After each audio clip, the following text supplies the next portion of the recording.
It's 11:20 at night. You're on your side, one arm tucked under the pillow, the house so quiet you can hear the fridge humming 2 rooms away. It's that particular kind of quiet that only lands after 50, when the kids are gone and the rooms hold more echo than they used to. Then you feel it. The mattress dips, forepaws, a slow circle, a sigh that sounds a little older than it did last year. Your dog curls against the back of your legs, and something in your chest loosens. Your breathing slows, your eyes close easier than they have all day. You probably think this is simple, a warm body, a nice habit, maybe a little indulgent. But what's actually happening inside you during the next 7 hours is far more complex and far more consequential than you'd guess. Your blood pressure is changing, your immune system is negotiating, your brain is replaying a bond that stretches back 15,000 years. And some of what's happening is quietly protecting your life, while some of it, just as quietly, might be putting it at risk.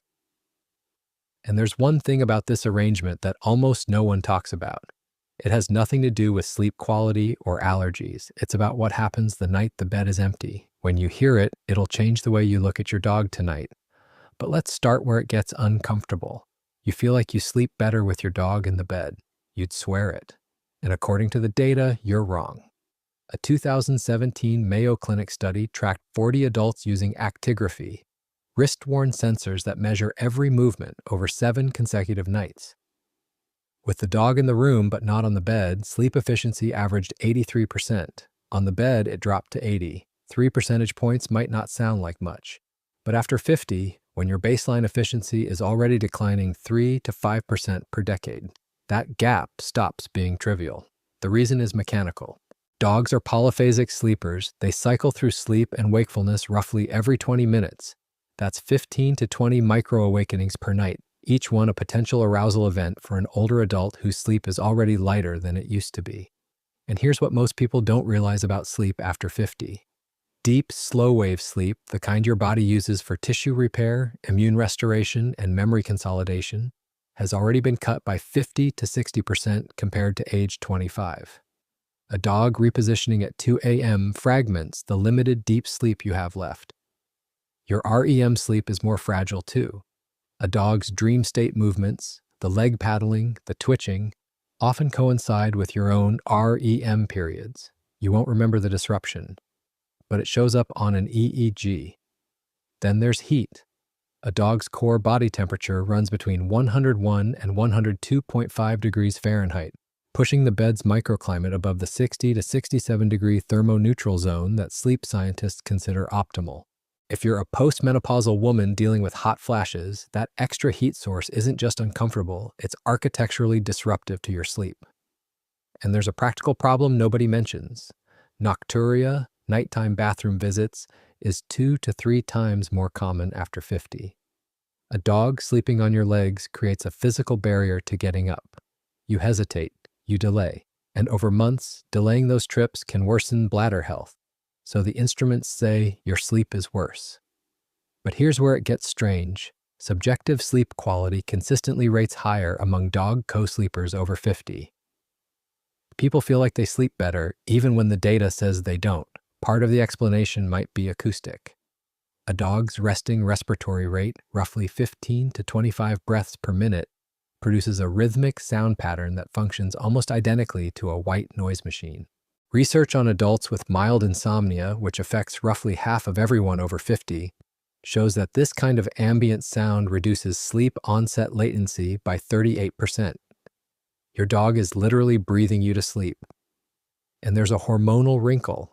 Sleep fragmentation raises next morning cortisol, but the presence of a bonded pet blunts those cortisol spikes by 10 to 15%. The dog is fragmenting your sleep and softening the hormonal cost of that fragmentation at the same time. Your body is running 2 calculations at once and deciding the trade is worth it. But why would your body accept worse sleep and call it better? Unless the dog is doing something sleep trackers can't measure. It starts with your heart. Physical contact with a bonded dog triggers oxytocin release, the bonding chemical your brain produces when you hold someone you love, in both species within 1 to 3 minutes of sustained touch. In adults over 50, that surge reduces systolic blood pressure by 5 to 10 millimeters of mercury. That's comparable to a low-dose ACE inhibitor. A 2019 study published in Circulation, Cardiovascular Quality and Outcomes analyzed data from 3.8 million people. Dog ownership was linked to a 24% reduced risk of death from all causes and a 31% reduction in cardiovascular death. The strongest effects were in single-person households, a demographic that skews heavily past 50. Heart rate variability, a key biomarker of autonomic health that declines with age, improves during sleep when a pet is present. Higher HRV means better cardiac resilience, reduced arrhythmia risk, improved vagal tone. That's not marginal, that's meaningful. Co-sleeping with a dog also reduces norepinephrine and epinephrine, your fight or flight hormones, during the first 90 minutes of sleep. That's the critical window for cardiovascular recovery, when your blood pressure is supposed to dip 10 to 20%. That nocturnal dip becomes less reliable with age, and non-dipping is one of the strongest predictors of stroke and heart attack.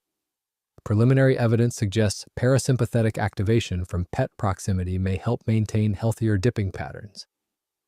Something else has been observed that sounds almost too intimate to be scientific. Breathing synchronization.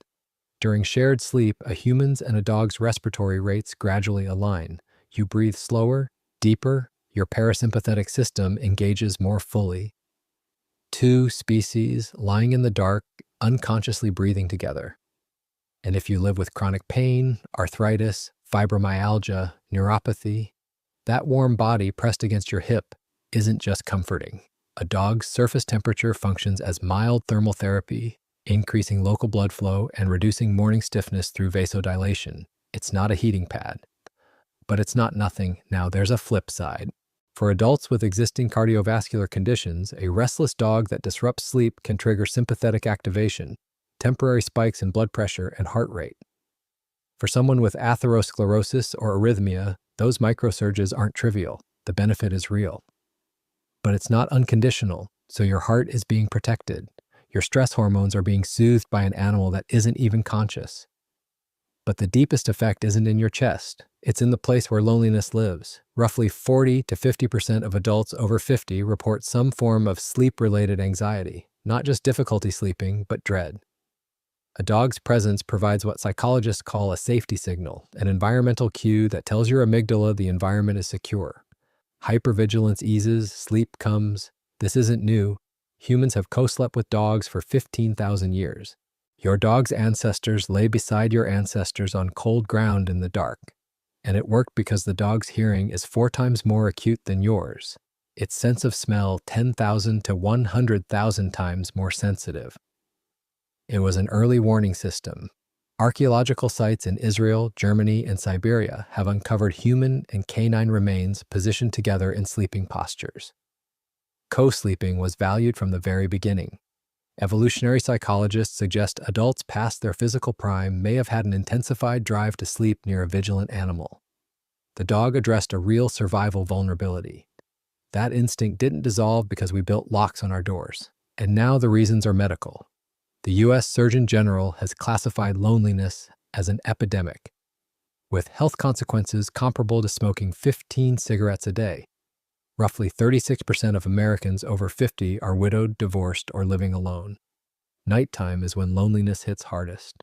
A co-sleeping dog provides physical presence during the most vulnerable hours, not a text, not a call, but a body, breathing, warm, there. A 2020 study in The Gerontologist found pet owners over 60 had 36% lower rates of clinical depression, with the strongest association among those who maintained close physical contact, including co-sleeping. The mechanism is called social buffering. When a bonded companion is present, nighttime cortisol pulses diminish, inflammatory markers drop, and stress-related dreaming decreases. The dog isn't doing anything, it's just there. And just there turns out to be doing more than most people understand. For adults with PTSD, including many Vietnam-era veterans now in their 60s and 70s, the effect is more pronounced. Psychiatric service dogs are trained to sleep with handlers, interrupting nightmares through physical contact. But untrained companion dogs produce the same mechanisms at a lesser, still meaningful degree. The dog doesn't need a certification, it needs a bond.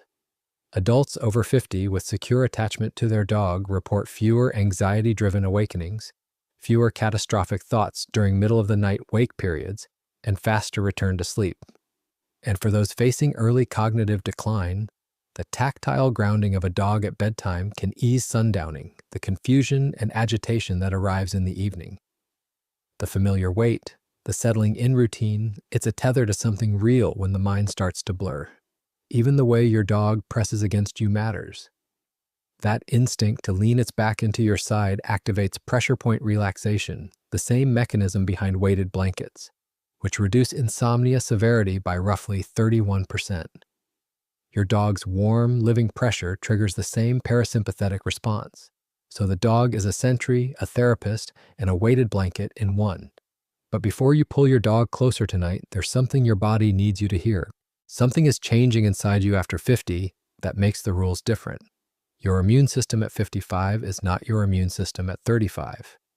Immunosenescence, a gradual decline in adaptive immune function, means someone who tolerated dog dander for decades can develop new allergies in their 50s. Shifting IgE antibody levels turn a non-issue into a nightly inflammatory event, and co-sleeping amplifies the exposure.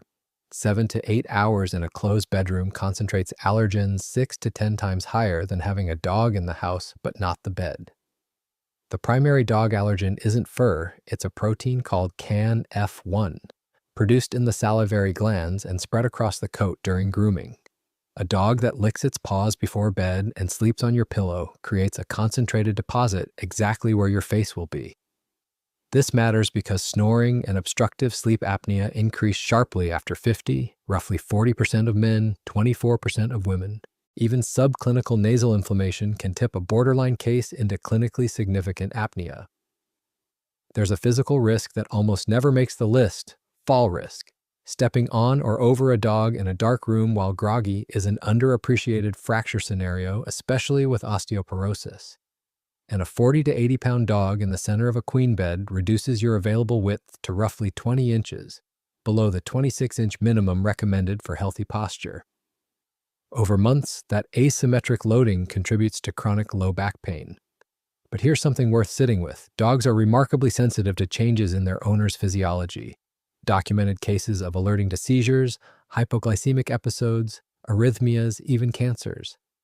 A co-sleeping dog that suddenly becomes restless may be detecting something you haven't noticed yet. And the risks have real mitigation. A HEPA purifier reduces bedroom dander 50 to 70%. Bedding washed weekly at 130 degrees eliminates allergens.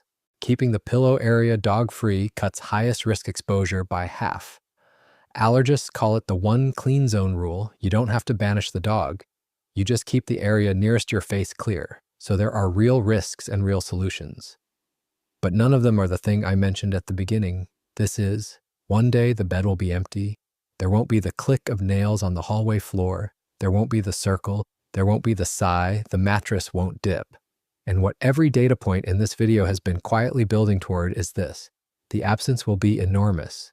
Not because you lost a pet, because you lost a system, a cortisol buffer, a sentinel, a reason the dark hours felt safe.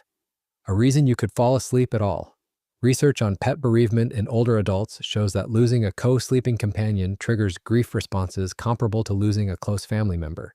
The sudden absence of the nighttime routine, the last trip outside together, the waiting by the bed, the settling, becomes what's missed most acutely, not the walks, the bedtime. And this grief is the kind the world doesn't take seriously. You don't get bereavement leave for a dog. Friends say you can get another one. But your nervous system doesn't work that way. The safety signal is gone, and the nights get long. Many widowed adults have reported that co-sleeping with a dog after losing a spouse was the single most effective intervention for returning to normal sleep, more effective than medication.